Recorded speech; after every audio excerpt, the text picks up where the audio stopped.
Côté vaccination, la campagne vient de connaître une accélération spectaculaire. Plus de 71 000 piqûres hier.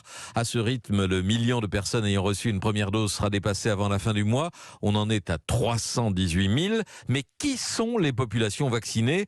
Les résidents d'EHPAD, qui devaient être absolument prioritaires dans la stratégie initiale, ou les soignants de plus de 50 ans qui ont été inclus prématurément pour calmer la polémique? Victor Delande, vous venez d'obtenir les chiffres, Information Europe 1. Oui, seuls 10% des résidents des EHPAD ont été vaccinés depuis la fin du mois de décembre. Un peu plus de 74 000 personnes vaccinées sur un total de 700 000 résidents dans les EHPAD de toute la France. Les 244 000 autres personnes vaccinées sont donc des soignants de plus de 50 ans, mais aussi des pompiers, des aides à domicile de plus de 50 ans ou présentant des comorbidités. Ce qui veut dire que sur les 318 000 Français vaccinés, une personne sur 5 est un résident d'EHPAD. C'est peu.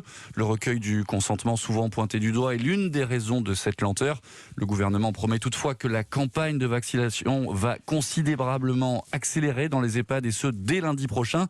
En visite dans un centre de vaccination ce matin à Troyes, le ministre de la Santé, Olivier Véran, a assuré qu'il y avait déjà 833 centres actuellement ouverts dans tout le pays.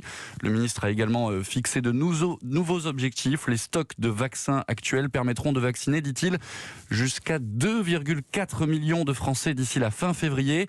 Nous pourrons même arriver à 4 millions de Français vaccinés, a-t-il poursuivi, si et seulement si le vaccin AstraZeneca est validé d'ici là par l'Agence européenne des médicaments et ensuite par les autorités françaises.